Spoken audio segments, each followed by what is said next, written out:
Right now on Morning News Now, chaos on campus at UCLA, dueling demonstrations from both sides of the Middle East crisis. Authorities stepping in after pro-Palestine and pro-Israel protesters cross a barrier meant to keep the groups apart. It's just one of several weekend demonstrations at colleges from coast to coast. There are people who don't have the choice on whether their life is risked over this or not. If all I have to risk is maybe sitting in a cell for a minute to help that, I will. The latest on the conflicts, the confrontations, and the crackdowns now underway. Also this morning, devastation across the Midwest from a series of severe storms, with several reports of tornadoes leaving entire neighborhoods in ruins. And the threat is not over. We are tracking the conditions and what you can expect where you live. Plus, the NFL taking steps toward better protecting players from head injuries by expanding its use of new helmets. More on the move meant to tackle growing concerns about safety.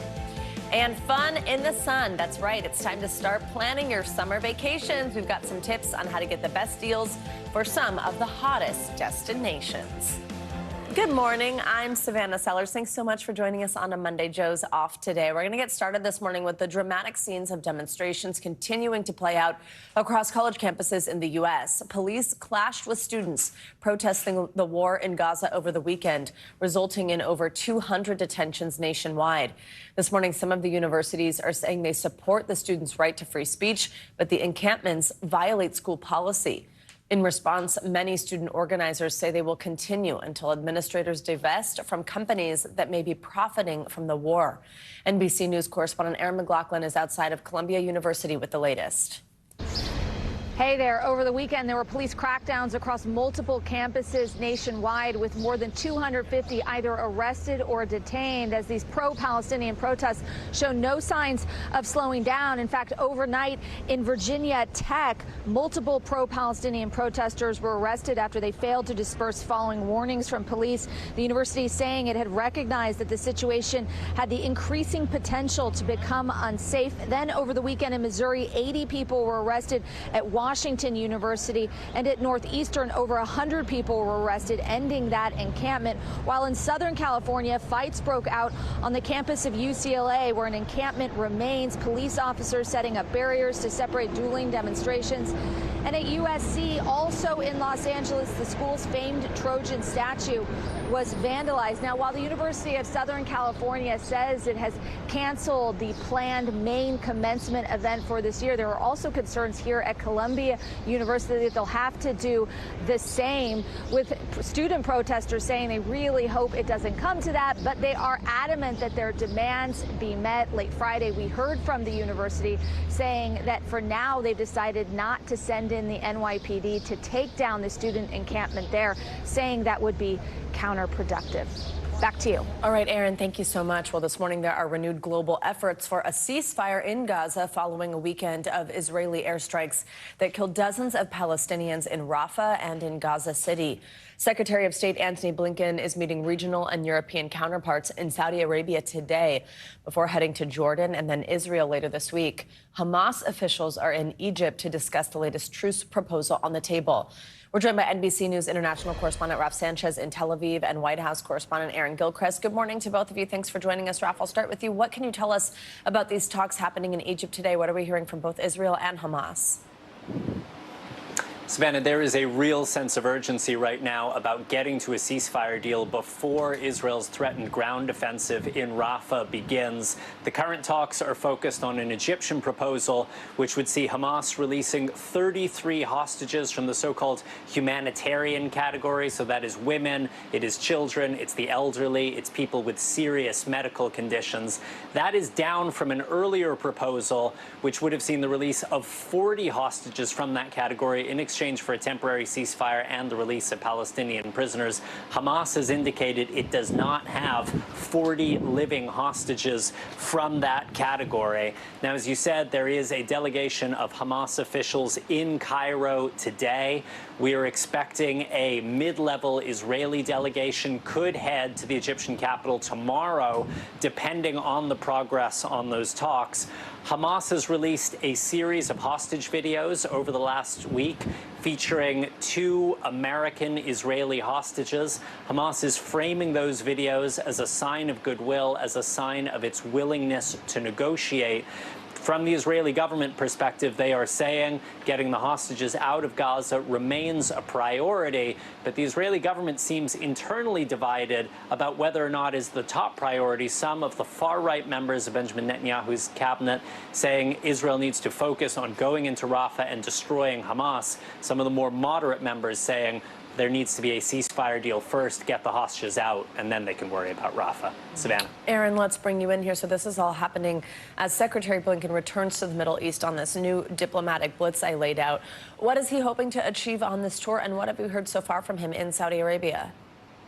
Well, one of the first things he said, and Raf touched on it, is in reference to the deal that is in front of Hamas right now. The secretary is saying that Hamas needs to take the deal. We do have a team on the ground in Riyadh with the secretary, and he's there for an economic conference. But obviously what's happening in Gaza and with Israel is front and center for the U.S. regional partners that are also at this conference. The secretary saying in the last few minutes, Savannah, that the most effective way to address the humanitarian crisis in Gaza is to get a ceasefire deal done, accepted by both sides, and to get hostages out of Gaza and back with their families.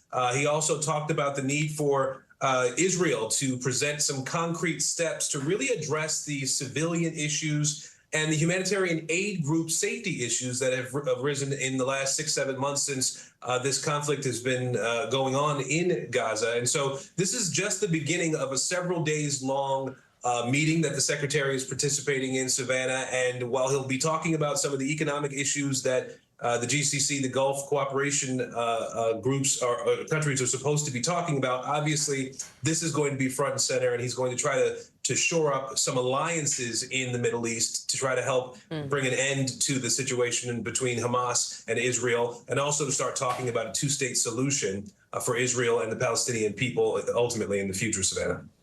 Raf, I do want to ask you about one other piece of news we've got here. NBC News learning that Israel is concerned that the International Criminal Court could soon issue an arrest warrant for Israeli Prime Minister Benjamin Netanyahu, as well as other senior Israeli officials. What is the background on this? What are you hearing? Right. So an Israeli official tells me this morning that Israel is concerned those arrest warrants could come potentially as early as this week. Prime Minister Netanyahu, the defense minister, potentially senior Israeli officials. We asked the International Criminal Court about this. They said that they would not comment on any potential future arrest warrants, but they have confirmed that they have opened up an investigation into the situation in Israel and the occupied Palestinian territories. This Israeli official tells me that Israel is working through diplomatic channels to try to make sure that those warrants are not issued. It is not clear at this point whether the court also intends to issue warrants for the arrest of senior Hamas leaders, which is a possibility. Now, this would not lead to the immediate arrest of Netanyahu and others, but it could make it potentially quite difficult for the Israeli Prime Minister to travel to Europe, to travel to other countries that are signatories to the International Criminal Court, because in theory, those countries could find that they have an obligation to arrest the prime minister. This would put Prime Minister Netanyahu in the same category as Vladimir Putin, who had an arrest warrant issued against him for alleged war crimes committed in Ukraine. We should say, Savannah, the International Criminal Court is separate from the International Court of Justice, which is right now hearing a case on whether or not Israel is committing genocide in Gaza, an allegation Israel denies. Savannah. Before I let you both go, Aaron, we had just heard from Raf the latest on the ground in Rafah. We know the U.S. has said that they are opposed to this Israeli ground invasion of Rafah, and yet, as Raf laid out, there's some fracturing even within the Israeli government about what the best next steps are. What is the latest we are hearing from the Biden administration on this, especially as I know President Biden and Prime Minister Netanyahu spoke? What's been their latest discussion on that particular element? Yes, Savannah, the two leaders spoke just yesterday about a number of issues, and Rafah was one of them. One of the sentences that stood out to me in the readout that we got from that phone call was the leaders discussed Rafah and the president reiterated his clear position, a very short pointed statement there. The president's position has been that Israel should not go into Rafah with a massive military operation. The administration has talked about something that would be more surgical to really get to just Hamas as much as possible. And the administration has said there's a great need for Israel to show what it plans to do with the more than 1 million Palestinian civilians who are in Rafah right now before they would go in with a large military operation. I want you to hear what one of the spokespeople for the National Security Council had to say about this yesterday on one of the Sunday morning talk shows. And we have to have a better understanding from the Israelis about what they want to do. As a matter of fact, we've had several staff talks with them. We intend to do that more. They've assured us that they won't go into Rafah until we've had a chance to really share our perspectives and our concerns with them. So we'll see where that goes. And we know, Savannah, that the U.S. has been sharing its perspectives, its concerns, and potentially some alternative operations that the Israelis could adopt. We just haven't gotten a real sense of what the response has been from Israel to those ideas from the U.S., Savannah. All right, Raf and Aaron, thank you both so much. Now to those deadly storms pummeling the South and Midwest over the weekend. At least 4 people are dead after a string of deadly tornadoes ripped through the region. In Texas, torrential rains brought flash flooding overnight, and there were tornado reports in Knox City and Trinity over the weekend. The small town of Sulphur, Oklahoma, took a direct hit from a tornado Saturday night. The downtown area was completely devastated, with buildings reduced to rubble. Many residents were rattled by the fast-moving storm. All the lights in my house went out. I could feel like the trailer lift up off the ground. 1 minute the skies are bright, next minute you're in a cellar. It came so fast. I didn't even really have time to think about it. And in neighboring Nebraska, multiple tornadoes plowed through Douglas County and surrounding areas near Omaha Friday. Neighboring Iowa also seeing tornado activity. NBC News correspondent Jesse Kirsch is in hard-hit Sulphur, Oklahoma. Jesse, good morning. I understand the governor toured this damaged area, the downtown area I mentioned that was sort of reduced to rubble at some points yesterday. The cleanup's just getting started. What is the latest there this morning? What are you seeing? Yeah, Savannah, we're on the outskirts of this debris field. You can see this utility line is off on the side. We've got shards of wood here, mangled wire, and behind me, blown out windows and bricks, piles of bricks just scattered on the ground here. And I'm just trying to be careful where I step as well because, you know, unfortunately we see this often enough, and there can always be glass and nails and other pieces of metal and debris that you want to be keeping an eye out for. So that's the situation here in Sulphur. And you just mentioned the 4 deaths, at least 4 deaths in Oklahoma. We now know of a 5th death in Iowa. So unfortunately, the death toll climbing after a weekend of brutal weather. As you mentioned, the governor of Oklahoma toured here in Sulphur yesterday. Here's part of what he shared. Since I've been governor that I've seen a lot of damage. I've been around the state for it's my 6th year, but what I saw downtown Sulphur, it's unbelievable. You just can't believe the destruction. Like, it seems like every business in downtown has been destroyed now.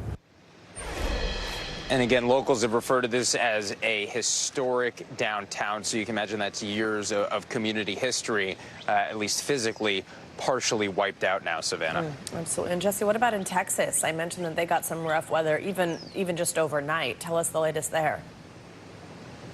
Yeah, College Station, Trinity, Texas, those are 2 areas that we're looking at from overnight activity, some flooding as well as tornado reporting there as well. Of course, that's preliminary, so we'll be looking to see as more information comes out. But this has been days of weather, and Texas was one of the states that was hit going back to Friday. Since Friday, we've had at least 120 tornado reports across multiple states stretching from Texas up to Nebraska and Iowa. So you can just imagine how many different communities have been impacted. Absolutely. And Jesse, you mentioned that death toll climbing, somebody in Iowa whose life was claimed by this storm. I know you were there over the weekend. What's the road to recovery looking like in Iowa? Yeah, we were in the small community of Minden. That is where officials are saying that this death occurred. and it was just confirmed to us this is someone that we're told was injured, was at the hospital, and succumbed to injuries. So it gives you an idea of the devastation there as well. I can tell you, seen firsthand, there were homes and businesses severely impacted. Some buildings seem to be completely gone. We saw one home, Savannah, that was about 10 yards from its foundation, according to the sheriff's department. They pointed to it, said that's the foundation, and the house was several yards away in what was the middle of a road. So we're talking about the kind of storms that can pick up buildings and move them, and we're seeing that across multiple states. That community definitely also has a lot of cleanup ahead. All right, Jesse Kirsch, thank you so much. Let's now bring in NBC News meteorologist Michelle Grossman for a closer look at that storm system that created all that damage. Hey, Michelle, good morning. Hi, Savannah. Great to see you. And we're still seeing storms early this morning. We're watching that today. Also tomorrow. Tomorrow, we're going to see the same areas that were hit on Friday. So this is what we're looking at right now. You can see radar is really active. Easy to see where this cold front is, right? That heavy rain along that cold front. We're looking at a lot of lightning. I've been watching this for hours, and it's been pretty much in the same spot.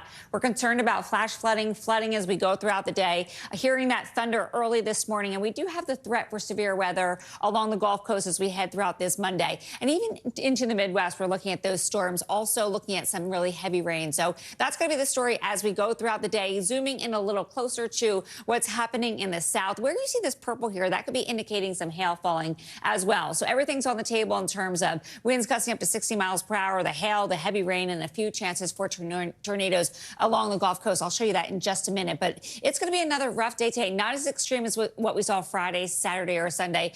But still, we're looking at the chance for some really strong storms. Now, as we go throughout the rest of today, we're looking at the chance for winds gusting up to 60 miles per hour. There's that hail. Also, a few isolated tornadoes. So from Corpus Christi to Galveston, Jackson, New Orleans. And then in addition to that, we are looking at the chance for some flooding. We're seeing that right now in some spots. So 3 million people impacted. Where you see the red here, that is a flash flood warning, meaning flooding is happening now or it's imminent. So you want to take caution when you see this. That's happening down along the Gulf Coast as well. In the green is a flood watch. That's where 3 million people are impacted. And we will watch that closely throughout the day. This is why we're looking at hourly rates of 2 to 3 inches per hour. Where you see those brighter colors, that's where we're expecting the highest amounts of rain. These are summer-like thunderstorms that have a ton of moisture, and that's why we saw all that instability Friday, Saturday, and Sunday, and we're seeing the heavy rain today. So here's the setup. We have a cold front that's moving off to the east. Strong storms, heavy downpours along the Gulf Coast, and some gusty showers into the Ohio Valley as well. Then it's going to move off to the east tomorrow. We have storms sparking, unfortunately, into the afternoon across parts of the same areas that were hit the other day. So you can see the central plains into the southern plains have the chance for seeing some of those storms. The biggest chance for storms, though, will be Sioux City to Omaha, Des Moines, down to portions of Kansas City. 5 million people impacted. Sort of the same scenario. We're looking at the chance for large hail, really gusty winds, a chance for tornadoes, and then again on Wednesday. So these storms just keep going on and on, damaging hail. This is large hail, 2 inches or greater. Wow. The potential for some strong storms once again on Wednesday. So today, tomorrow, a little less in terms of extreme tornadoes, but we could see that once again on Wednesday. So we have to be prepared. That's exactly the message, safety. All right, Michelle, thank you so much. Sure. There's much more to come here on Morning News Now. Later this hour, disappointment. Patients forced to wait months to see the doctor. We'll explain why and what you can do to prepare for your next visit. Up first, after the break, though, President Biden delivering a different kind of speech over the weekend. Donald has had a few tough days lately. You might call it stormy weather. We'll have highlights from the White House Correspondents' Dinner. Stay with us. We'll be right back. Welcome back. Former President Trump's hush money trial is set to resume tomorrow right here in New York. Last week, David Pecker wrapped up his testimony after 4 days on the stand. He's the former National Enquirer publisher, and he said that he helped the Trump campaign by covering up potentially embarrassing stories about the former president and then publishing stories about Trump's political rivals.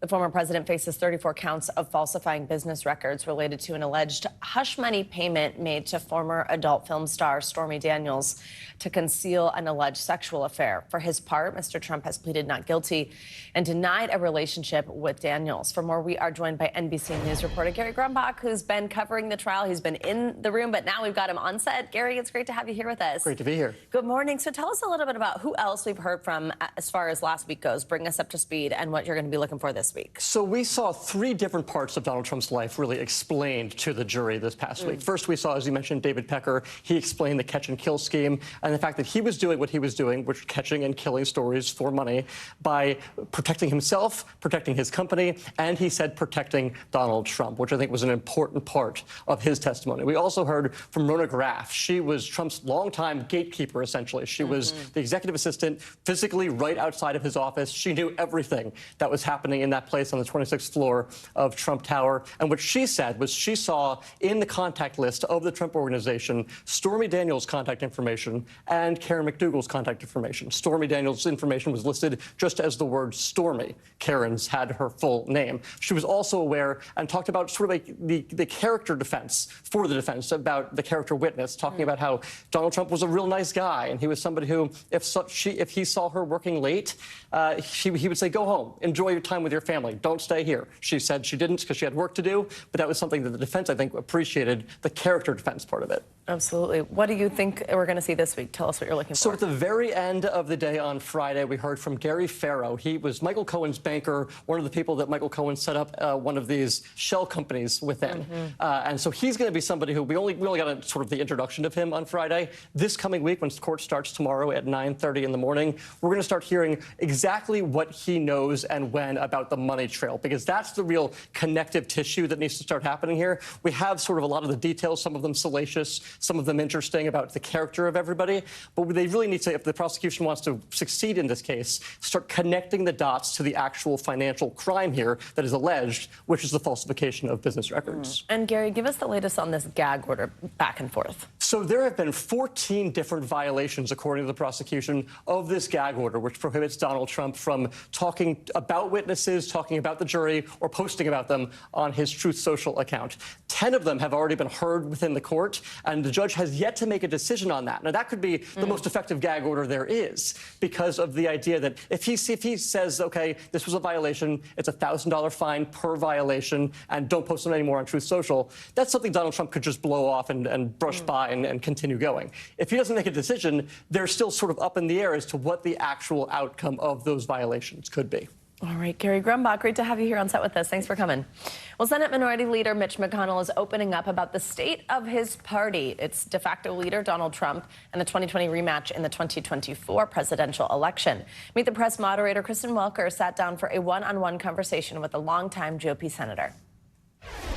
Hello there, Savannah. This week on Meet the Press, I spoke with Senate Minority Leader Mitch McConnell. Here's what he had to say about his vote to acquit former President Trump in his second impeachment trial. Do you ever regret your vote to acquit former President Trump in his second impeachment trial? Look, he was not president anymore at that point. There's a big debate about whether or not you could even impeach somebody, remove them from office that they don't hold.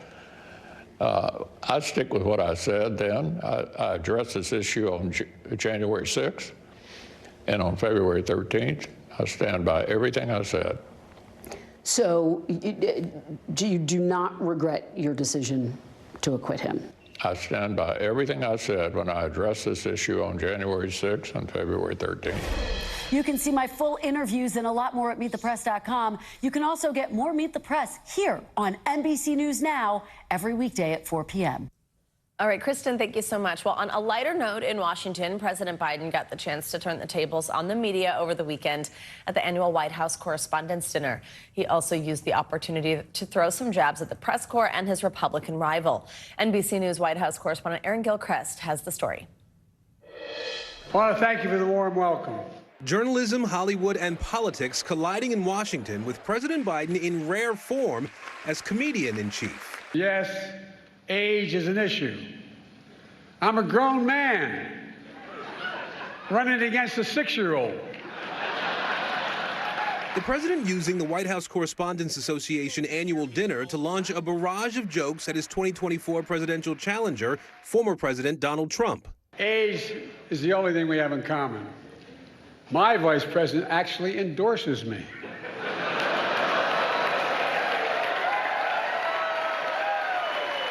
Biden also taking a rare swipe at Trump's legal troubles. I had a great stretch since the State of the Union, but Donald has had a few tough days lately.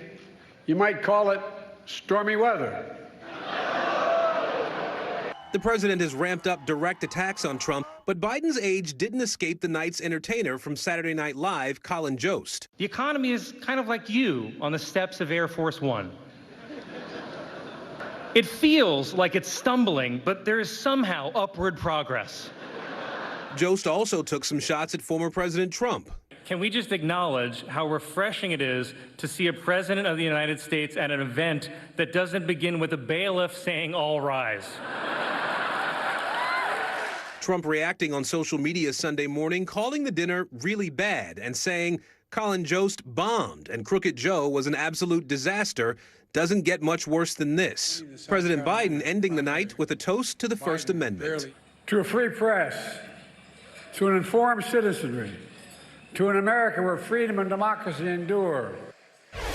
The Trump campaign tells us that Trump and Florida Governor Ron DeSantis met Sunday morning to talk about fundraising and to bury the hatchet after a bitter primary battle. Both Trump and President Biden will be back on the campaign trail at the same time this week.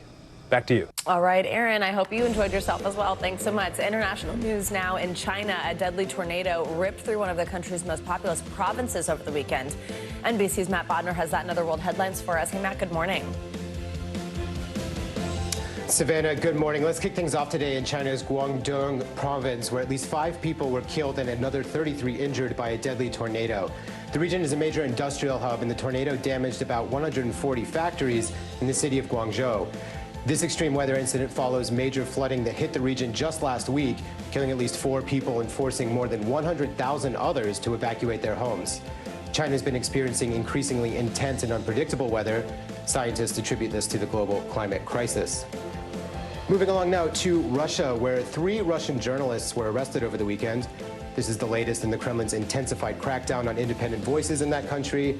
The 3 journalists are Konstantin Gabov, Sergei Karelin, and Sergei Mingazov. All 3 of them are Russian citizens who have worked for major international media outlets such as Reuters and the Associated Press. Russia already has a number of other journalists, including American Evan Gershkovich, in custody on a variety of charges. We wrap this up this hour in Dubai, where the government has announced the development of a new $35 billion airport. Upon its completion, the airport will have the largest capacity in the world, with a target to service 260 million passengers every year. In time, the new airport will completely replace Dubai's existing already large airport.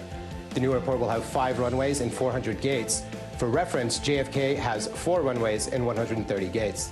Back to you, Savannah. All right. Wow, it's beautiful. Matt, thank you so much. Well, coming up, the NFL tackling player safety by expanding the use of a new kind of helmet. More on the change and why some are skeptical about its effectiveness. Plus, the waiting game. More patients reporting longer wait times when it comes to scheduling doctor's appointments. What's behind the delay? That's up next on Morning News Now. Welcome back. We've got an attempt by the NFL to improve player safety. The league will now allow players to wear these Guardian caps. You see them right there. They're designed to prevent head injuries during games. But their appearance is now leading many to wonder, will players actually want to wear them? NBC News correspondent George Solis takes a look.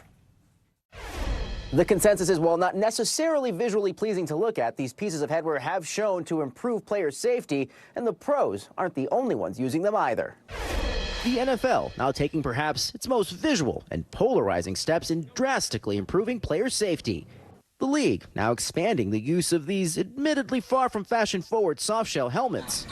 Athletes now given the option to wear Guardian caps beyond practice to regular season games, engineered to enhance protection against head injuries by as much as 20%, according to league data. The league cementing their stance. If you're going to take a punch from Mike Tyson straight to the face, would you rather put a pillow over your face or take it straight on? The NFL introduced Guardian caps during training camps in 2022. We saw the Guardian cap this year. The Guardian Cap again had a 50% reduction in concussions for the players who wore it in training camp. NBC News on the field then with Washington Commanders offensive lineman Sadiq Charles. At first, I wasn't sure what to think about it, but I'm always open to change. A year later, the NFL mandating their use during practices for most players. We've seen players sacrifice looking cool to be safe in the past, and so we talk about CTE and helping avoid some of those things that affect you later on in life. I think if they're able to prove that it does reduce that, then players will get on board with it. Even now, reaction to the beehive-shaped coverings has been mixed. One player writing, "This is the craziest thing ever." And it's not just the pros. Some high schools have been using them for years. When we first started wearing them, I had coaches coming up to me making fun of us. Livonia Churchill's high school's football team in Michigan has been sporting caps during practices since 2017. I think we've been a pioneer with player safety at our school, and we're going to continue pushing that envelope for sure. But will Guardian Caps take the field or fumble as the NFL continues to tackle player safety? With the NFL draft now in the rearview mirror, more discussion about the use of Guardian Caps is expected on the horizon. Back to you. All right, George, thank you so much. Well, for more on what this could mean for the future of the NFL and its players, we're joined by sports medicine physician at the Hospital for Special Surgery, Dr. Jordan Metzl. Doctor, thanks as always for joining us. So first, I just want to get your reaction to this announcement from the NFL. Do you think this is a good idea? Well, I think it's a great concept. I think that, this didn't just get pulled out of thin air. The NFL has been doing player research for a number of years, and they have databases on different injury patterns, including head injuries. And so over the past several years, they've been looking at the effect of head injury and head injury risk during practice. When these Guardian Caps are worn, they put together that data, and they came out with a number. It was in your report, you said 20. What I've read is a bit higher. But somewhere greater than 20, probably closer to 40% of reduced in head injury risk when you're wearing these caps. And so then this recommendation is made after 2 years of data tabulation. So it's not just pulled out of thin air. Anything that can be done to make sports safer is something that we definitely look at and think about ways to do. It's important to point out that they're not only putting Guardian Caps in as an option, but also there are several new varieties of helmets that are coming out this year, also designed to reduce the risk of head injury. So I think there's a lot being done in this front, and there's been a lot of research in concussion and concussion prevention. I think when you hear that this could protect against head injuries by 20%, or I think what you just said there is you've even seen data that's showing it could protect even more than that, even give better protection. Should something like this just now be the standard? Should this be mandatory and not just sort of like wear it if you want? Well, the upside is that it seems to make a difference. And the question is this versus some of the newer generation helmets. That's the upside. The downside is that, does this affect other things? Does it affect your proprioception, your vision? Do other things like, other types of injuries happen because you have a bit more bulk or, different feeling on top of your head, different sense of balance? So there's not the question is going to be, what is this like in game time and different than maybe in practice? So I think we'll definitely see some of this in preseason, see how it goes. And maybe some position groups will use them, such as interior linemen, and maybe some other position groups won't. I think we'll see a lot around this, but I just think having this as an option is a good call. So as we mentioned, as we've been talking about this, kind of the way that they look, I don't know, I guess kind of like the coolness factor here is a conversation among players, just given that it's not exactly what we're used to seeing, and they kind of have that interesting shape. Do you think that there's a way to kind of get players over that hump and get the league encouraging players to wear them? I think they'll do a lot to try and make them look better. I think they'll put logos on them. I mean, this is just, again, these are mostly used in practice, and they look odd when you just see them, absolutely. But I think that, there'll be a lot that'll be done to try and make these look better and work better. And as I mentioned, I think some of the newer generation helmets will offer some protection as well. So I think overall, the big picture is that we're doing, I think as a sport, doing a good job of trying to figure out what some of the injury patterns are and how we can make the sport generally safer. Absolutely. Also, I do want to ask you some news. I mean, this announcement is coming as the NFL Commissioner Roger Goodell said he would support extending the regular season to 18 games. It would reduce the preseason games. I just want to get your reaction to that and what you think that could mean overall for player health. Yeah, I think that, again, the same kind of thing that, more exposure hours, meaning more kind of game time, does mean more overall numerical injuries. And so, we'd look at the jump from 16 to 17 games, what effect did that have? Then the jump from 17 to 18, what potentially could that have? If people get hurt during preseason as well. And so it's not that that's perfect. But I think that the question also has been, does having less preseason make your body not as ready? So when you get out, we definitely see a higher injury rate at the first quarter of the season in particular categories of injury. So I think there's a lot in there, but certainly you're weighing out more regular season games. There's a business piece of this as well that can't be denied. So I think all those things are taken in consideration, as well as player safety, when we start thinking about this. Interesting stuff. Dr. Jordan Metzl, thanks for joining us. Nice to see you. You too. Let's turn now to some medical news for the rest of us. If you feel like it's taking longer to get an appointment with your doctor, you're probably right. NBC News correspondent Dana Griffin explains why it's happening and how you can better book your next visit. Is that your favorite? When 4-year-old Charlie Reese got sick with a rare and potentially fatal auto-inflammatory condition years ago, her mom Megan said the wait to see a specialist near their home in Colorado was 6 to 9 months. That must have been agonizing as a mom who just wants her daughter to survive. Yes, it was terrifying. It's a treatable condition if you can get a diagnosis, but you can't get in to see a specialist to get that diagnosis. We need to put both of them. But Megan wasn't taking no for an answer and finally got an appointment some 2,000 miles away in Boston. I was desperate. I wasn't going to lose my daughter. She's not alone. Delays for most doctor appointments are at an all-time high and only getting worse. The latest data shows in the nation's 15 biggest cities, it takes about 26 days for a new patient to see a physician, same to see a heart doctor, and for an OB/GYN appointment, a month or more. Dr. Ilana Yurkowitz at Stanford Medical Center calls it a national crisis. Why are patients waiting so long to get an appointment with their doctor? So this is a trend that we're seeing in every clinic, primary care, specialty clinics across the country. Doctors' time is being sucked up by administrative tasks. Doctors' time is being spent on electronic medical records, paperwork, dealing with insurance companies. That burnout, part of a perfect storm, why so many doctors are leaving. By 2036, it's estimated the U.S. will be short by 86,000 physicians, while an aging population means there will be more patients to treat. So what do you do if you need medical care but can't wait? Experts say try another medical professional in your doctor's group, like a nurse practitioner. Ask to be put on a wait list in case of cancellations, or go to an urgent care clinic. Is this what you signed up for? This is not what I signed up for. I think I didn't fully know the extent of it before I went into medicine. And it is a reality that I have adapted to because I love the work. I'll get a pair of Palesteps. A struggle for patients as doctors try desperately to meet the demand. Dana Griffin, NBC News. Coming up, pack your bags. Summer travel season is almost here. We've got your ticket to the best deals for sun and fun, plus the changes you need to know about before you head to the airport. Also, book boom. Romance novels getting a big boost in sales thanks to TikTok. More on the trend. That's next on Morning News Now. Welcome back. Well, the weather's getting warmer, the days are getting longer, and school will soon be out, which means the summer travel season is right around the corner. And while prices might be up for some popular destinations, there are still some deals out there. For more, we are joined by Katie Nastro. She's a travel expert at Going, and she's going to tell us how to save some money while taking some awesome trips. Katie, good morning. So let's get right into it. Where can we find the best deals, and what are the hot destinations this summer? Right. So, even with the average airfare down about 7% versus last year, you don't want to wait to book those summer flights. We're expecting so many people to travel this summer, and we know that people still have that international itch. They're looking to get outside of the States.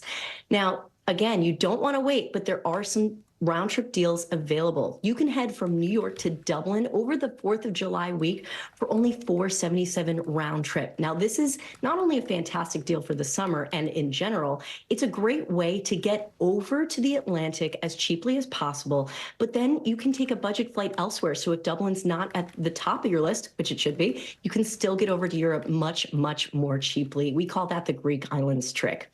As well as you can fly from DC over to Bermuda, such an amazing place and a really super quick flight for only $285 round trip. Or maybe you're on the West Coast, Seattle to Iceland. This August, $518 round trip, all on full service airlines, all available now for summer. But again, you don't want to wait to be able to take advantage of these deals because it's likely they're not going to last. There's some really good info there, though, and some great deals that I'm actually really surprised to hear about. Katie, there's also this new, it's called the Passengers Bill of Rights. This is put out by the Biden administration.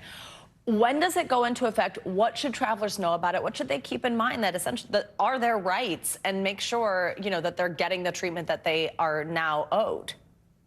Right. So when it comes to the new rules set out by the DOT that we recently heard about, unfortunately, this is not going to go into effect over the summer season, and it will likely take into effect within the next 6 to 12 months. That's really when airlines are sort of being held to these standards.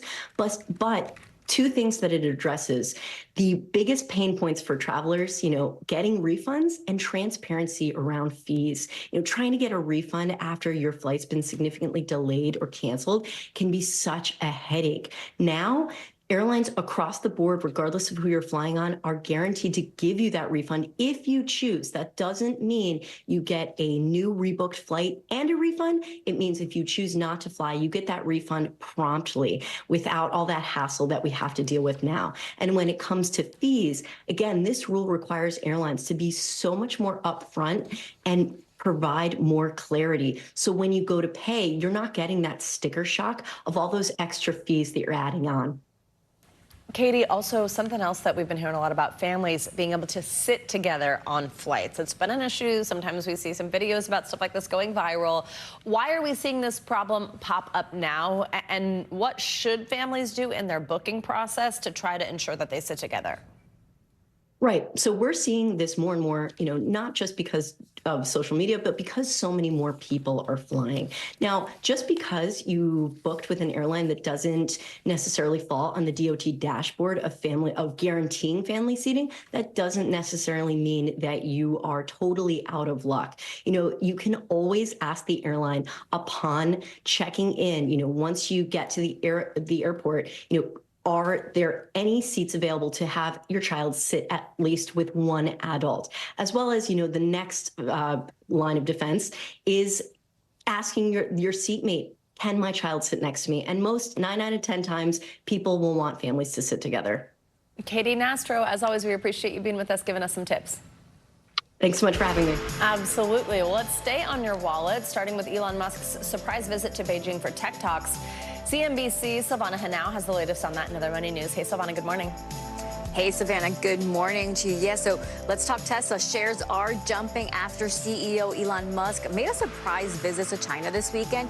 He met with the country's premier and other top officials. Government authorities have lifted restrictions on Tesla's vehicles, which could clear the way for it to roll out its full self-driving technology in China. Reports say Tesla is also teaming up with Baidu to use that company's mapping and navigation software. Philips has agreed to pay more than $1 billion to settle all personal injury claims related to its sleep apnea devices, which were recalled here in the U.S.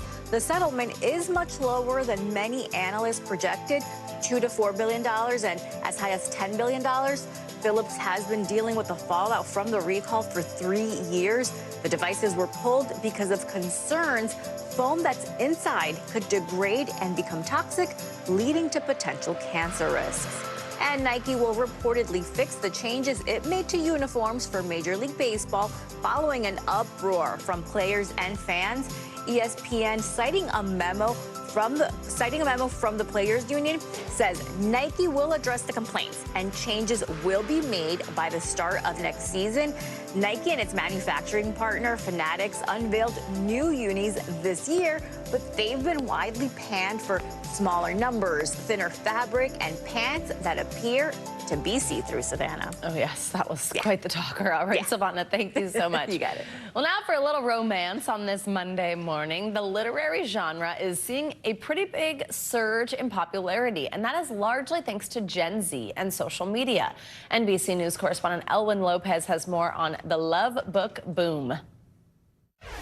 Romance novels are having a moment. I never used to read spicy books. I've gone from like 0 to 100. Finding new fans on new platforms. I recommend you guys some of my favorite spicy, smutty romance books. Building on best-selling hits like 50 Shades of Grey. Christian Grey.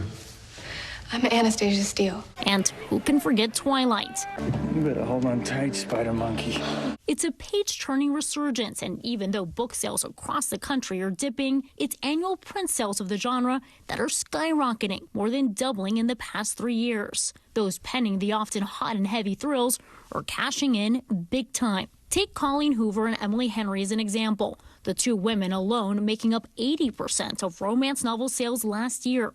The genre seeing a new wave of readers. A decade ago, romance readers skewed toward an older reader, between ages 35 to 54. Now, they're as young as 18. I think there's this old kind of clinging shame about sex in general that this younger generation doesn't feel quite as keenly as my generation did. Gen Z displaying the sultry covers uninhibited by the stigma often associated with the genre. These books are very empowering to women, and they speak a lot to women's pleasure and how we deserve pleasure, how we should ask for pleasure. One of the power players in the industry, a Musk, and no, not that Musk, but Elon's sister, Tosca. She's the leading force behind Passionflix, a romance streaming service that turns those juicy pages into steamy flicks. Men have no issue with asking for and getting their pleasure. And in fact, it's expected. And it's not just that, it's anything in life, right? In everything. And I think it all stems from that, though. So if we are taught to not ask for pleasure, if we're taught that we don't deserve it, that we should not get it, just in that world of sexually, let's say, then we immediately assume it's also in other areas. But if we turn that whole thing around and we say, no, actually, I deserve it. I am worth it. I'm going to get it. This legion of women agree, hundreds coming in from across the world to celebrate their love for the genre at PassionCon. I think a lot of the times we see things that are made by women for women kind of being rejected. So to be within the community that accepts that and accepts what we enjoy and what our hobbies are, it's such an amazing place to be. Millions of fans ripping off the old stigma, stacking their bookshelves and reviving happy stories. And yes, their endings too. All right, our thanks to Ellen Lopez for that story. Coming up on Morning News Now, Pandemonium. That's right, just months after the National Zoo's beloved pandas returned to China, a new pair of giant pandas are getting ready to head west. Don't go very far. We'll be right back.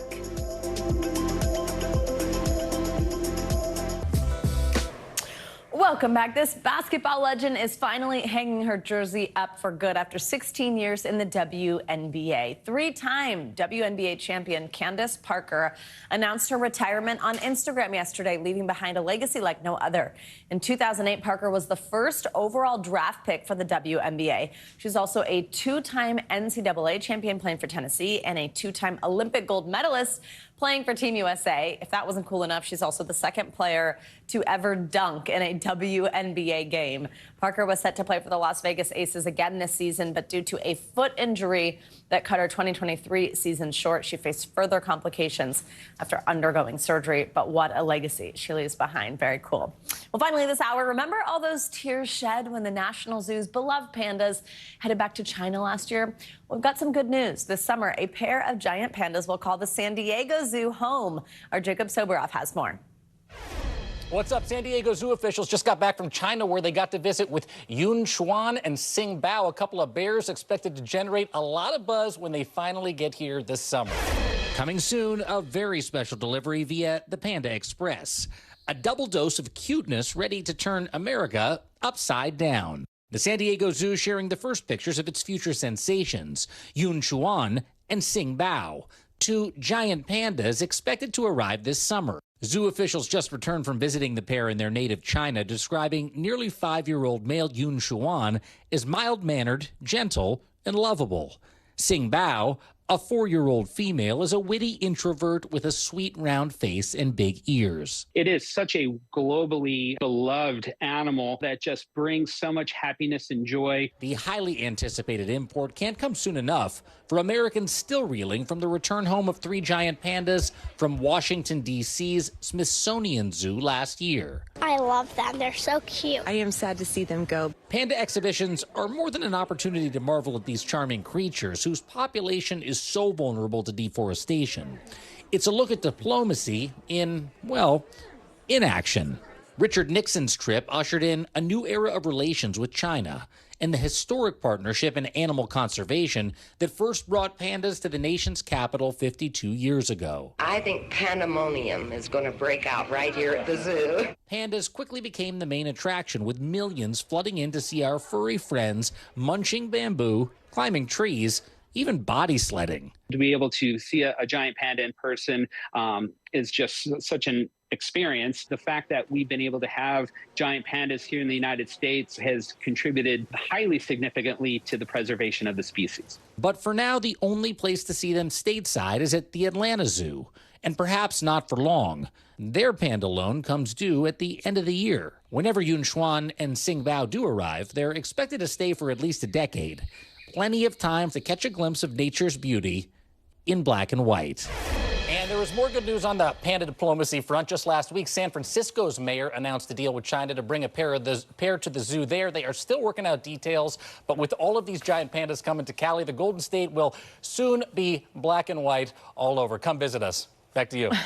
All right, Jacob, thank you so much for that report, and hopefully that pleases panda lovers everywhere. Well, that's going to do it for this hour of Morning News Now. Stay with us, though. The news continues right now.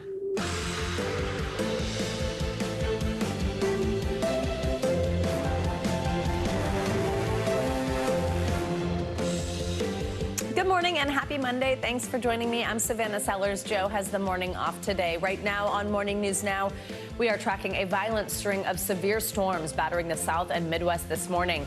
Tens of thousands across Texas waking up without power after torrential rains ripped through the state overnight. And in Oklahoma, officials say 4 people are now dead following a series of tornadoes that touched down there over the weekend. We've got our eye on it all coming in just a moment. Also, those violent campus clashes are spilling over into a new week this morning. Universities nationwide looking to crack down on pro-Palestinian demonstrations that have descended into chaos. More on the hundreds of protesters arrested in recent days as tensions flare between students and schools. Also this morning, the comedian-in-chief pulling laughs and landing political punches at this weekend's White House Correspondents' Dinner. Trump's so desperate he started reading those Bibles he's selling. Then he got to the first commandment. You shall have no other gods before me. That's when he put it down and said, this book's not for me. More from the president's performance as former President Trump faces another week of that hush money trial here in New York. And later in the hour, we've got a need for speed with the young American stars of Formula One as they look to take this weekend's Miami Grand Prix by storm. Very excited for that conversation we're going to have live here. We begin the hour, though, with those severe storms. States of emergency declared this morning after dozens of tornadoes tore a path of destruction through the Midwest and South. At least 4 people have been killed in the severe weather, with hundreds more injured. Crews are now sifting through debris and rubble, with the cleanup just getting started. NBC News correspondent Jesse Kirsch has the latest. The weekend's weather has turned deadly. Authorities in Iowa confirming 1 person died there, and officials in Oklahoma say 4 people died in this state, including an infant. One of the deaths in Oklahoma was here in the small city of Sulphur. You can see a utility pole tipped over here. We've got mangled cable, and behind me, multiple windows shattered and bricks scattered across the ground. This morning, this community is in pieces. Holy, oh my God. This morning, devastation in Oklahoma. Just be advised, all of downtown Sulphur is destroyed. Sulphur, Oklahoma, population roughly 5,000, taking a direct hit. The harrowing nighttime twister captured on camera. Oh my God. Locals say this was the small city's historic downtown. Now it's been reduced to rubble. Roofs are gone, buildings destroyed. This mail truck tilting on a pile of debris. It honestly looks like somebody just dropped a bomb on this area, because it's gone. Officials say at least 100 people are injured from relentless storms across the state. You just can't believe the destruction. Devastation stretching from Texas to the Midwest, with torrential rains and tornado reports in College Station and Trinity, Texas. And at least 120 tornadoes reported across multiple states. Much of Minden, Iowa, ripped to shreds. Here in Minden, officials say this ravaged home is in the middle of a street. It's supposed to be yards away on this foundation, and you can see it is hardly the only building badly damaged. The community now comes together to pick up the pieces. When something's that bad, you almost go a little bit numb, and so now it's a matter of just getting up and going forward. Back here in Sulphur, we're looking at a clear forecast for today and tomorrow, but there is marginal risk for more severe weather here on Wednesday at a time when there's clearly so much cleanup still ahead. Back to you. All right, Jesse Kirsch, thank you so much. We are now joined by Joel Colley. He's the director of church partnerships for Mercy Chefs. He's working in the Sulphur, Oklahoma area to provide food for people who have been impacted, help with the community. Joel, good morning. First, thank you very much for joining us. And if you wouldn't mind just telling us what you've seen there on the ground so far, the damage, and how it compares to other disaster sites you've seen. Hi, thank you so much for having us. And what an honor it is to be on here this morning. Yeah, so, with us doing this full time, we see this all over the world, but every disaster is very unique. And when you get a small town like Sulphur that has just been tragically devastated, the beautiful thing is that the people will come together and just have a bond like no other. And so we're here to really just to come in, feed them a beautiful hot meal, give them a little bit of sense of hope and dignity restored in this time of great loss. Absolutely. Tell us more about the work that you're doing. What does Mercy Chefs do? What are the services that you're providing for storm victims there? Yeah, so Mercy Chef, we're a humanitarian disaster relief organization that provides chef-prepared hot meals in times just like this. And so right now, worldwide, we do about 80,000 meals a month in over 13 different countries. And right now, we're here in Sulphur. Our team has actually been stationed over the last 48 hours in Oklahoma, just seeing exactly where the greatest need is going to be. And so as soon as it hit Oklahoma, actually one of our lead chefs lives just a couple of hours north in Oklahoma. And so Oklahoma is very dear to our hearts for sure. And so that's why we responded here in Sulphur. So we're set up. We were on the ground yesterday providing out lunch. We did right at 100 meals yesterday, and then today we're looking to do about 1,200 meals. So for lunch, we'll do a beautiful pasta dish and a fresh green beans and dessert. And for dinner, we're looking to do a chicken pot pie with a honey butter biscuit and just something hot and refreshing for these people that are going through so much devastation right now. And so our goal is to always continue just to give them a little bit of hope and feed them. So that's why we're here.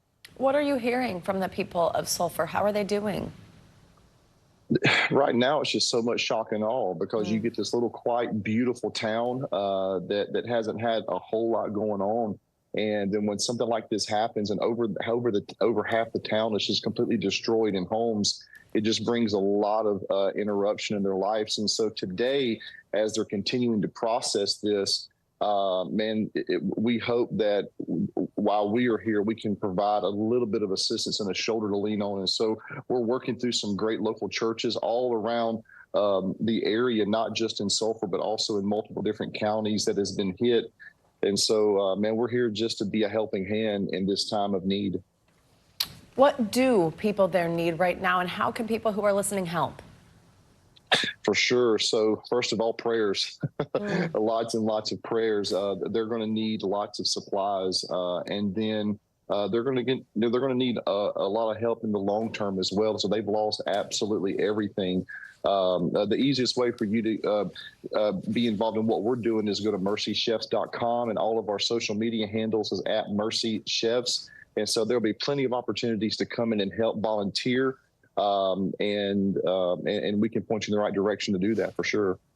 Joel Colley, thank you very much for joining us, and thank you also for the work that you're doing, ensuring, like you said, that people who are maybe going through the worst time in their life right now just get a chicken pot pie tonight, a little sign of comfort. Yeah. So important. We really appreciate you taking the time to speak with us this morning.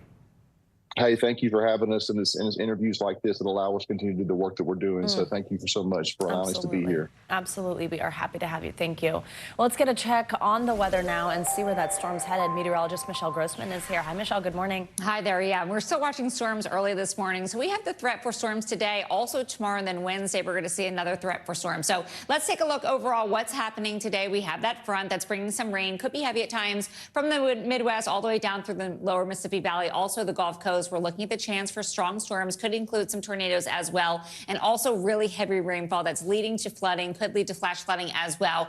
Back to the west, we have a new system that moved on shore, so that's bringing higher elevation snow and also lower elevation rain. That's going to be our next weather maker. As we head towards the east, the big story here is a summer-like warm-up. We're looking at temperatures 20 degrees above normal, into the 80s and 90s in some spots. I'll show you those numbers in just a minute. But by Wednesday, this is where we're going to see the severe storms once again really ramp up. We're looking at the chance for strong storms. Unfortunately, notice it's right in the same area that we saw the storms on Friday and also Saturday and Sunday. We're seeing the storms today along the Gulf Coast. Then we have a rocky storms where we're going to see some Intermountain West snow. That's where you're seeing the blue, also some green bringing the rain. Summer highs continue in the southeast, and we could see some rain on Wednesday throughout the mid-Atlantic down to the Carolinas. Then as we near Friday, still some showers on radar here, or the futurecast. We're looking at storms ramping up too once again on Friday in portions of the lower Mississippi Valley into the Gulf Coast. Still looking at that May snow falling in the Rockies. So let's talk about the storms that are happening right now. It's been so active all morning long. Typically, we get that morning low where we get a little reprieve, but still really active. So much lightning with a lot of these storms. This is extending all the way up to the Midwest. You see some lightning there, too. Again, we're seeing that heavy rain. That's where you're seeing those bright, bright colors, and even seeing a little purple on there. That could be indicating where that hail is. So let's zoom in a little closer here, because we do have some watches and warnings, and we're going to be watching this as we go throughout the day. So this orange box here is severe thunderstorm warnings, severe thunderstorm watch. So it means that conditions are ripe for these storms to develop. But this is just a lot of rain falling in a short amount of time over the same areas. So that's why we're seeing flooding right now, and we do have the concern throughout this Monday. So let's take a look at where we're expecting these storms. Along the Gulf Coast here from Corpus Christi to Galveston, Jackson, also New Orleans, we're looking at the chance for winds gusting up to 60 miles per hour. Again, that ground is going to be so saturated. It's going to bring down some trees, some power lines. We're going to see some power outages, also some hail, not huge hail, but still enough. And we're looking at a few isolated tornadoes as well. The rainy side of this, 3 million people impacted by flood alerts. Where you see the green, that is the flood watch. So that's going to be throughout the day here, looking at the chance for some flooding. And we have flash flood warnings. That means flooding is happening now or imminent. So you can see just south of Springfield, and then for Beaumont, you're looking at flash flood warnings as well. This is why we're looking at a lot of heavy rain in a short amount of time over the same areas. Hourly rainfall rates of 2 to 3 inches per hour. Where you see that orange, especially the red, is where we're going to see the heaviest rain falling. Then we look towards tomorrow. Again, the same spots that were hit Friday, Saturday, and Sunday could see some storms once again. 5 million people at risk. Winds gusting up to 75 miles per hour. That's hurricane force wind. Very large hail. Could be a golf ball size hail, softball size hail as well, up to 2 inches. And some tornadoes are likely Sioux City to Mason City, Omaha, Des Moines, down to Kansas City. We're looking at the chance for storms. We're still talking about on Wednesday. And again, this is where we really start to see the potential for some stronger storms on Wednesday. Large hail once again is on the table. Potential for that strong tornado, winds gusting up to 60 miles per hour. We're talking about Wichita, Hayes, Woodward, down to portions of Texas. These are the same areas that have been hit over and over and over again, and they need a break, but we're looking at that midweek. Oh, all right. Well, that is good to hear. Yeah. And thank you for that information. Sure. So helpful to keep people safe. Thanks, Michelle. Sure. Well, Secretary of State Antony Blinken is in Saudi Arabia this morning as part of a new diplomatic blitz in the area. His visit comes as the Israeli army prepares to launch a ground assault on Rafah, home to more than 1 million displaced Palestinians currently. NBC News Chief International Correspondent Keir Simmons has the latest. Hey there, good day to you. Amid intense negotiations here in Saudi Arabia and across the region, Secretary Blinken speaking a short while ago, saying Israel's offer to Hamas is extraordinarily generous, and saying a deal between Israel, Saudi Arabia and the US is potentially very close to completion.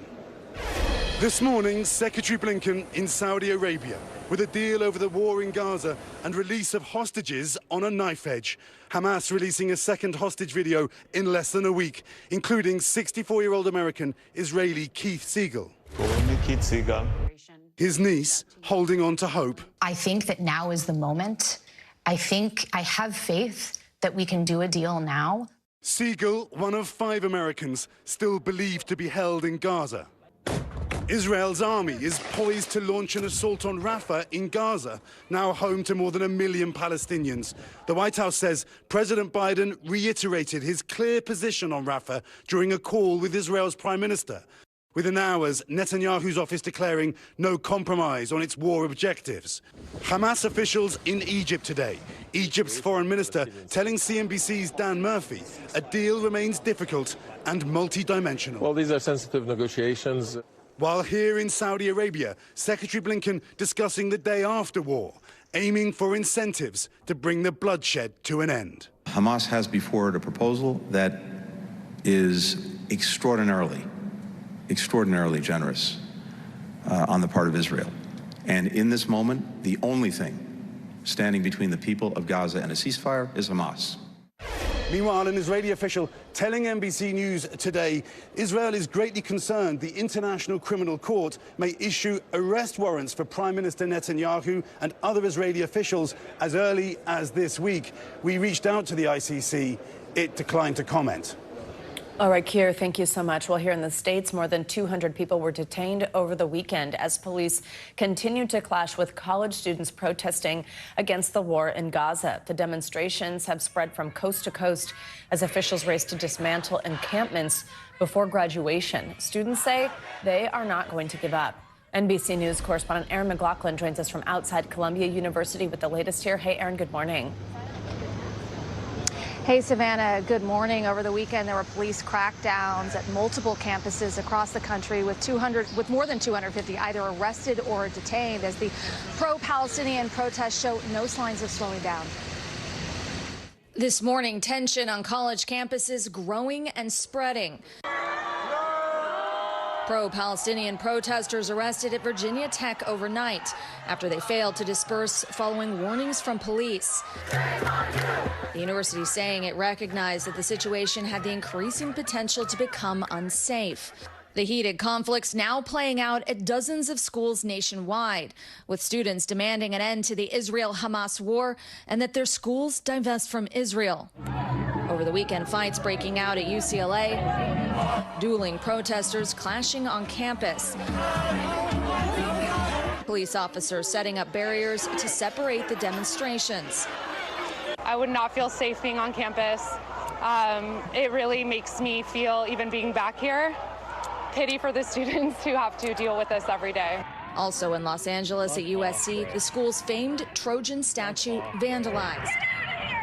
The protests popping up from the West Coast to the Southwest, at Arizona State University to the Midwest, at Indiana University. I never believed it would happen here in Bloomington, Indiana. It was terrifying. And Washington University in St. Louis, where 80 were arrested this weekend. To the East Coast, at Northeastern, over 100 people were arrested, ending that encampment. At Harvard, protesters put up a Palestinian flag where an American flag would fly. And while demonstrators remain at MIT, the president wants encampments shut down. It is creating a potential magnet for disruptive outside protesters. And at Columbia in New York, the pro-Palestinian encampment still stands, despite the police crackdown earlier this month, which ignited campus protests nationwide. Many Jewish students across college campuses fearing for their safety. The atmosphere that's created here, you feel threatened as a Jewish student. Allowing this to happen at college campuses is downright, it's disgusting. Meanwhile, thousands of miles away, in an encampment in Gaza, displaced Palestinians send a message of gratitude to the American students. While the University of Southern California has canceled its main commencement ceremonies, citing safety concerns, there are worries here that Columbia University will have to do the same or move it from their iconic campus. Speaking to student protesters, they hope it doesn't come to that, but they are adamant that their demands that the university divest from Israel be met. Meanwhile, we are expecting an update on the talks from the university later today at around 6 o'clock. Savannah. All right, Aaron McLaughlin, great reporting. Thank you so much. Let's turn now to this year's race for the White House. Former President Trump is preparing to hit the campaign trail in key swing states, despite his time being taken up attending that hush money trial here in New York. Meanwhile, President Biden ramped up attacks on his opponent with his jokes at this weekend's White House Correspondents' Dinner. NBC News senior White House correspondent Gabe Gutierrez was there. He brings us the highlights. Hey, Gabe, good morning. Hey there, Savannah. Good morning. President Biden has been mostly careful to avoid talking publicly about Donald Trump's legal troubles, but this weekend he took a much sharper tone as comedian-in-chief. This morning, the gloves are off in the race for the White House. Yes, age is an issue. I'm a grown man running against a 6-year-old. President Biden roasting his 2024 presidential challenger, former President Trump, at this weekend's White House Correspondents' Dinner. Age is the only thing we have in common. My vice president actually endorses me. Trump fired back on social media, calling the annual dinner really bad and saying Crooked Joe was an absolute disaster. The night's entertainer from Saturday Night Live, Colin Jost, did not spare the president. The economy is kind of like you on the steps of Air Force One.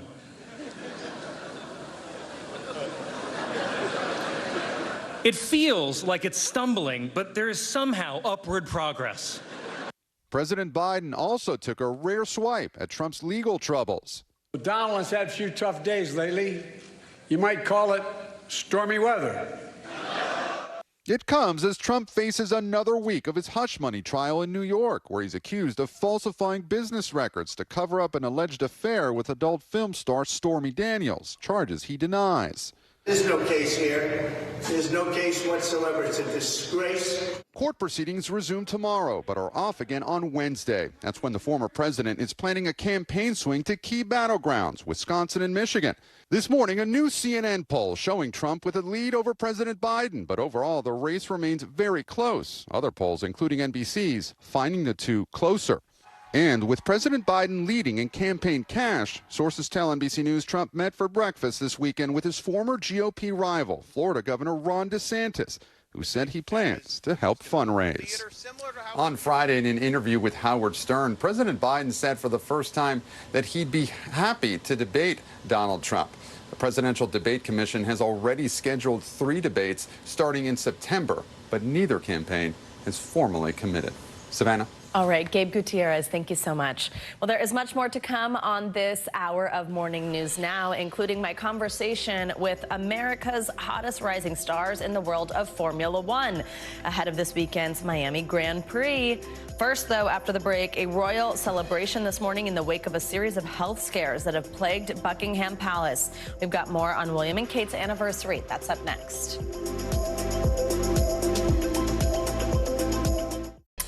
Welcome back. After a year of tough health news for some of Britain's royal family, there is some celebrating in order this week. King Charles is preparing to step back up to public duties, and Prince William and Princess Kate are celebrating their 13th wedding anniversary.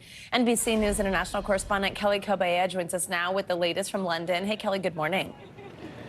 Good morning to you, Savannah. Yes, the palace says the king's doctors are pleased with his progress. And while he has been carrying out some of his official duties while undergoing cancer treatment, they say he's now ready for the next step. This morning, King Charles is preparing to return to public-facing duties nearly 3 months after his cancer diagnosis. The king is still undergoing cancer treatment, which the palace says will carry on, but he's feeling well enough to get back out in front of the public. The palace announcing King Charles and Camilla will make a joint visit to a cancer treatment center Tuesday. They've been through such a great deal, and it's been difficult for everyone involved, but for the public, this is hugely reassuring. The palace releasing a new photo of the king and Queen Camilla nearly 1 year since his coronation last May. But no update on the health of Princess Kate, who announced last month she's undergoing preventative cancer treatment. Their health scares bringing the king and his daughter-in-law closer. The king granting Kate a historic honor last week, the princess becoming the first royal to receive a title that recognizes outstanding achievement and contributions to public service. Kate married into the royal family 13 years ago today. The Prince and Princess of Wales celebrating their wedding anniversary privately, last year releasing this picture to mark the day. They are going through perhaps one of the most challenging periods of their married life, but we know that, she really relies on William. They are a huge support to one another. William was back at work last week, sharing jokes. I'm going to say a joke that is Charlotte's favourite joke at the moment. Knock, knock. Who's that? Interrupting cow. Moo. The proud father and his family celebrated Prince Louis's 6th birthday last week, The palace releasing this picture taken by Kate. And now getting ready for another birthday, with Princess Charlotte turning 9 on Thursday. And we could see another picture of Princess Charlotte released to mark her birthday later this week. Meantime, King Charles could be reunited with Prince Harry next week. Harry is due to be in this country to mark the 10th anniversary of the Invictus Games. And the Nigerian government just announced this morning that Prince Harry and Meghan will be visiting that country sometime in May. Savannah? All right, quite a bit of royal news, as I guess there always is these days. Kelly, thank you very much. Let's get more international news now. An ammunition blast killed several people at a military base in West Cambodia. NBC's Matt Bodner has that and other world news. Hey, Matt, good morning. Savannah, good morning. Let's kick things off this hour in Cambodia, where that massive explosion at a military base has killed 20 soldiers, injured a number of others, and damaged nearby homes. The cause of the blast is not immediately clear. In total, 4 buildings on the base were destroyed by the blast, as well as a number of military vehicles. Cambodia is one of several nations in the region to recently suffer under an extended heat wave. Temperatures hit a high of 102 Fahrenheit in the region where the explosion took place on Saturday. Moving along now to Venice, where Pope Francis made an unusual pit stop at a women's prison. This visit was part of the Pope's tour of the city's Biennale of Arts. This is a massive international art exhibition that's held every 2 years. The Vatican has taken part in the past, but this year the project was a bit unexpected. It's a multimedia art installation inside of the women's prison, with inmates working with artists to help create it. Francis met these inmates one by one, saying that prison can be a chance for spiritual rebirth and rediscovery. He says that the art project symbolizes that. We'll wrap things up this hour in Moscow, where a parade of corgis wearing Star Wars costumes were the subject of a Moscow exhibition. The event is called In a Galaxy Far, Far Away. It was open to the public on Saturday. One corgi owner, dressed as a Jedi, said that the corgis have proper balance, that is, balance of the Force, and are therefore on the side of the Jedi, peace in the Republic, and in the whole universe. The corgis walked that runway to the iconic Star Wars main theme music. I think my only question really, Savannah, who's wearing the Darth Vader costume? Back to you. So it's a great question, Matt. I was wondering the same. Thank you very much. Coming up, a candid conversation with the one and only Sophie Gregoire Trudeau. More on her mental health journey as she weighs family, her career, and personal growth. Up next. Welcome back. Well, from mother and mental health advocate to public speaker and avid yogi, Sophie Gregoire Trudeau has juggled several identities at once. Well, she's now taking on a new role, author, in her newly released book. Here you can see it. It's called Closer Together. She opens up about her childhood, her career, her family, and she speaks with some pretty impressive experts along the way and gives us a closer look at how she navigates personal growth. And she's here on set with us this morning for more. Good morning. Good morning. Thank you for having me. Thank you for joining us. Congrats on the book. I know it's doing very, very well so far. Pinching myself, but knowing, what this means and the work ahead. But it's great news. Yeah, it's really doing well in Canada. #1 in nonfiction, and it's such a labor of love and team effort that it feels great that it's recognized, but most of all, not as the book itself, but the content and what it means for people's minds and hearts and their own life. So it matters. Absolutely. Yeah. Tell us, you've obviously lived an incredible life, had so many experiences that so many people would, just be so curious to hear about. And you choose to write this particular book on this topic. Why that? Because for me, first of all, well, for everybody, mental health is our common universal denominator. We all have one, and mental health is not just the absence of mental illness. It is the whole fabric of our lives, how we treat ourselves when nobody's looking. Or there we go, my mom and dad and myself when I was young. And it's how we eat, it's how we move, it's who we surround ourselves with, it's what we bring our attention to. That is our whole, circle and wheel of life of what it means to be in a good place mentally. And today, so many people are suffering anxiety, depression, eating disorders, addictions, and the base of all of it is a lack of healthy, emotional nourishment and a lack of emotional leadership, actually knowing ourselves. And this is why I wrote Closer Together, so people can have easy tools and micro habits they can change in their lives to get to know themselves better. Absolutely. You mentioned people generally struggling with eating disorders, but you do go into some detail in this book about your own journey with that. What was it like deciding to share that? And then also just tell us a little bit more about what the process of this book, the excerpts that you spoke with, kind of helped you even come to share with people. That's a great question. I think that the only way you can teach others or inspire others is by telling your own story and by experience. So for me, 20 years ago, when I was a newcomer, more than that, as a TV and radio host in Quebec, I decided to share my story because an old colleague of mine from high school knew I was suffering from bulimia, and she said, "Do you want to help out? I'm building this foundation." I said, "Yes, absolutely." And that gave my life a direction with much integrity in my inner compass, and I wanted to give to others and help others. And I realized that when you become vulnerable, you leave a space for other people to also share their story. And when we share stories, we realize we're all one trauma away from each other. It takes one traumatic life event to change your brain, neurobiologically, and to change the way you perceive yourself and how you interact with others, or a series of chronic traumas that you don't even realize. And at some point, like many mothers and depleted people in this society, my body can't take this anymore. My body's speaking to me. I'm overtired. I'm holding on to too much.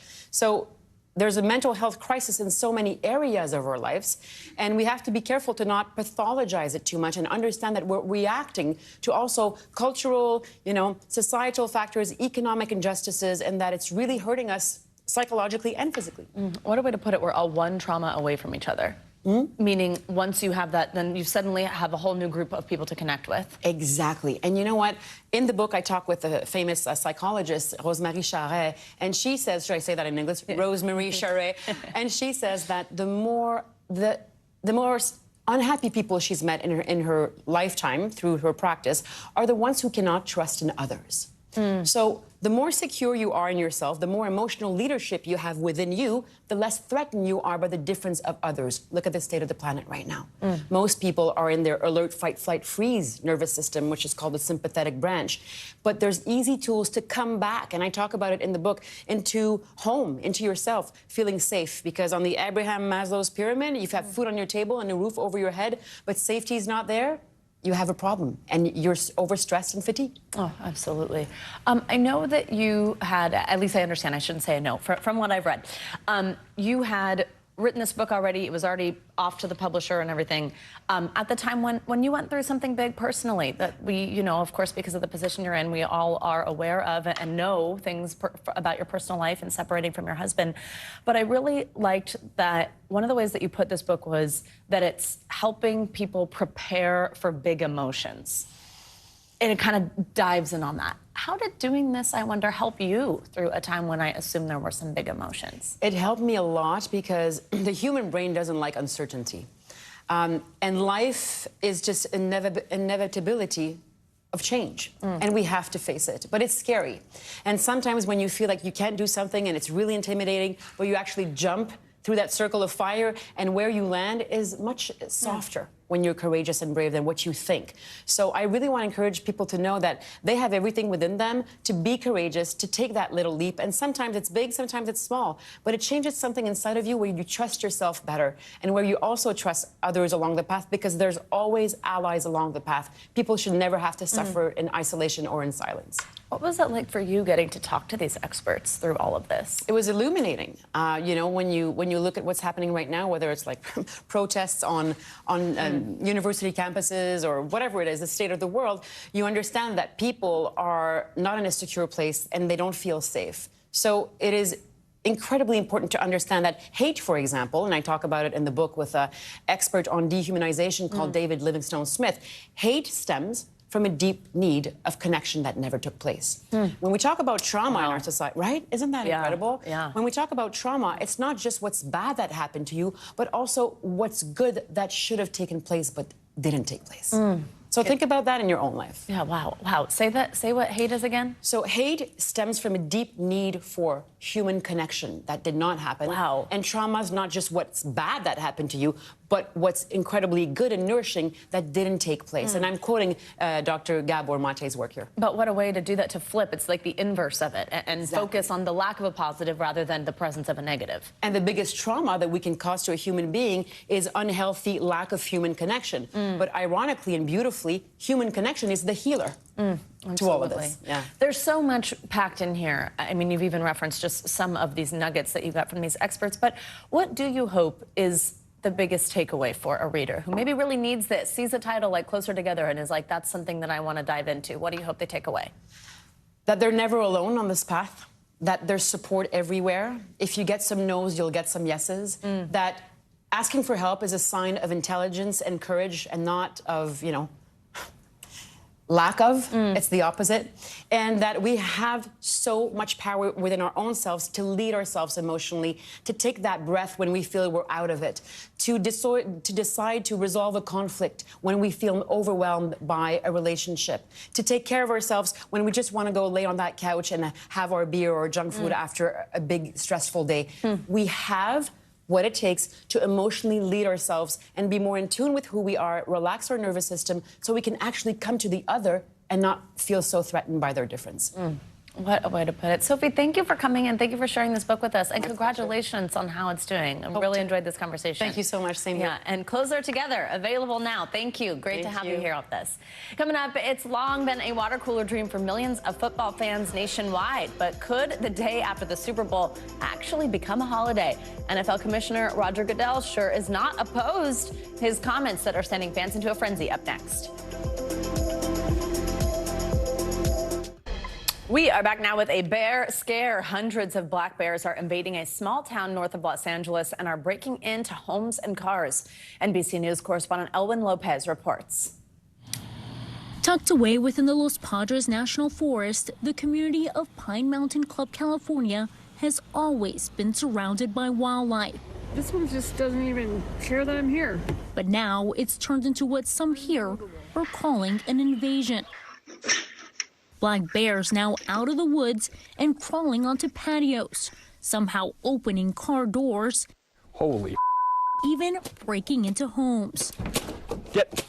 This one chased away by a non-lethal gun. How would you describe the bear situation here? Honestly, it's out of control. Bear in the house! Ian Sorry woke up once shocked as he spotted a bear opening his fridge. Asked who was in the kitchen, and the bear replied with a lengthy, sturdy growl.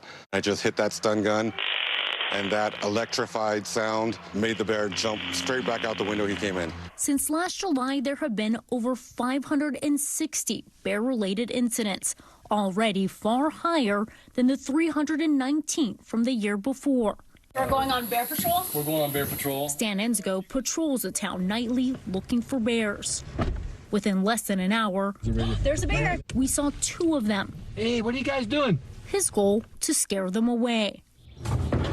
Across the West, bears are wandering away from their natural habitats, infiltrating suburban towns, backyard pools, even grocery stores.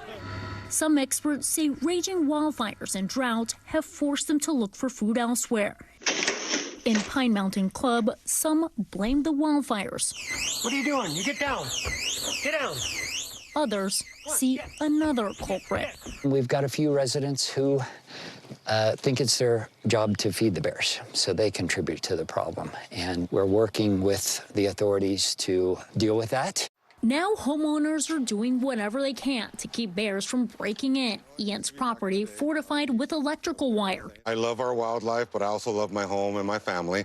The problem so dire here that dozens of homes now boarded up like this one after bears barged through. We are anticipating it getting much, much worse. But this is your new reality. This is our new reality. A new reality, testing the limits of how people and bears can coexist. Elwin Lopez, NBC News, Pine Mountain Club, California. Wow. All right, let's get you some money news. Some futuristic upgrades might be calling soon. Apple is reportedly renewing talks with the brains behind ChatGPT. CNBC's Silvana Henao has more on that. Hey, Silvana, good morning. Hey, Savannah, good morning to you. So Apple has reportedly restarted talks with OpenAI. That's the maker of ChatGPT, and that's to build a chatbot for the iPhone. Bloomberg says Apple is also in talks with Google to license its chatbot Gemini for iOS 18. Now, it's possible Apple could license technology from both companies. Apple has been fairly quiet about its AI efforts, but CEO Tim Cook has said the company will share more details later this year. Blackstone wins the bidding war for Hypnosis songs. The music rights owner for artists such as Shakira, the Red Hot Chili Peppers, Justin Bieber, Justin Timberlake, and Barry Manilow. The $1.6 billion deal will see more than 65,000 songs added to Blackstone's music portfolio. The private equity and investment firm is already the largest shareholder in Hypnosis's investment advisor. And Zendaya scores at the box office. Her drama Challengers was the top movie this weekend, bringing in $15 million, according to ComScore. And what's typically a pretty slow period for Hollywood, women making up more than half of ticket sales. Amazon and MGM had planned to release Challengers last fall, but that was derailed by the actors' strike. For Amazon, the value of the film extends beyond the box office to when it makes its way to streaming on Prime Video, Savannah. I cannot wait to see it. I know, same. I really want to. All right, Savannah, thank you so much. Well, with the NFL draft officially wrapped up this morning, fan bases have a better look at what to expect from their teams in the upcoming season. But something many fans were not expecting were those comments from NFL Commissioner Roger Goodell, who recently expressed interest in extending the regular season and putting Super Bowl Sunday on a holiday weekend. NBC News correspondent Kaylee Hartung joins us now with more. Hey, Kaylee, good morning. Hey, good morning, Savannah. So NFL fans can be really tough on Roger Goodell, but these latest comments from him seem to have everybody cheering. He's floating this idea to add one game to the regular season, which would push Super Bowl Sunday to the long President's Day weekend, sounding like a win-win if he can get the players on board. After years of complaints from football fans, we should have off the day after the Super Bowl. It is nuts that people are expected to go back to work and just return to their normal lives after Super Bowl Sunday. NFL Commissioner Roger Goodell is mulling an idea that could make the Monday after the Super Bowl fall on a holiday. That ends up on President's Day weekend, which is a 3-day weekend, which makes the Sunday night, and then you have Monday off. That switch, even suggested on Today back in February. I think that's a perfect idea. Good solution. You just do President's Day weekend. Goodell's plan would keep the current 20-game total, but shorten the preseason by one game and add it to the regular schedule. Over the weekend, Bengals quarterback Joe Burrow suggesting if there's an additional game, he'd like to see an added bye week too. Still, word of the potential move has fans giving kudos to the commissioner. A President's Day weekend Super Bowl, that is awesome. Roger Goodell, great job. And while some of the NFL's biggest stars have expressed support for fans getting post-Super Bowl Monday off, just make Monday a holiday. Don't the country should change what they're doing for the Super Bowl. Extending the season has long been a sore point for players. In 2021, when the league added a game to the regular schedule, making for 17 matchups, the decision narrowly passed, receiving just 51% of votes from the players' union, with members expressing concern about health and safety. They're really just saying 17 so that they can get to 18. And so that's two more opportunities for players to risk their bodies, to put their bodies on the line. The new push comes amid an effort to eventize all things NFL. Let's go! This weekend's draft broke an attendance record with nearly 800,000 fans packing downtown Detroit. Now, as Goodell signals a change to future seasons, the league's next move may further supersize the Super Bowl. Okay, so Kaylee, we know it's early, but is there any sense of when this plan to push the Super Bowl back to President's Day weekend might actually happen? So, Savannah, the commissioner did not lay out any timeline for potential changes, but the next labor contract between the players' union and the league is up in 6 years. So that would be a time when schedules could be renegotiated, if not before then. But let me give you a heads up. Super Bowl 61 here in LA in 2027 could be a preview of what's to come. That game already falls on President's Day weekend. So get excited. There you go. That's great news. Kaylee, thank you so much. All right, coming up, you could say we've got a need for speed here on Morning News Now. After the break, I've got two of the hottest rising American stars in Formula One joining me. They are looking to take this weekend's Miami Grand Prix by storm. Logan Sargent and Leah Block, they are here on set. That's up next. All right, we are back with something that you don't see every day on your way to work. 4 runaway zebras were spotted on an interstate in Washington state yesterday afternoon. It happened while the animals were being transported from Washington to Montana. The driver says he stopped to secure their trailer, but then the zebras somehow managed to get out. 2 zebras were found in someone's backyard, while a baby zebra was found by a neighbor on horseback close by. There's 1 zebra still missing. Animal control is on the hunt for her. We've got a lot of animal news for you lately. Loose elephants, bears, and now zebras. There you go. All right, finally this hour, it is nearly time to start your engines. We are just days away from the Formula One Grand Prix race in Miami. And this morning, we are joined by the only current American F1 driver, Logan Sargent. He's been here before. We're lucky to have him back. And this morning, we also have F1 Academy and Williams Racing Academy driver Leah Block. Good morning to both of you. Thanks for being here. Thanks for having me back. I'm excited. We are so thrilled to have you here. And it's the start of a big week. How are you guys feeling heading into Miami? Well, I think for me, just to be able to come back, race at home is always a special opportunity, and I feel like one that you're always extra motivated for. You definitely feel like a different sense of energy and vibe going into the weekend, and yeah, I always feel like I perform good on home soil, so I'm excited to be back. And it's like very much home for you. It's not just that it's American soil, it's Florida. It's home. 20 minutes from my 20 minutes from where I grew up, so yeah, I'm excited for the weekend. Do you have a whole posse who comes when it's like 20 minutes away from where you grew up? I do. I have to have hundreds of people ask me for tickets. Too many to give out, unfortunately, but no, I do my best to, you know, I guess give my friends who have been there supporting me for a long time a chance to come and see the race. And I think it's always cool to have that extra bit of support. That's awesome. Yeah, you're like, I need to change my number during Miami week. Yeah, right? Yeah.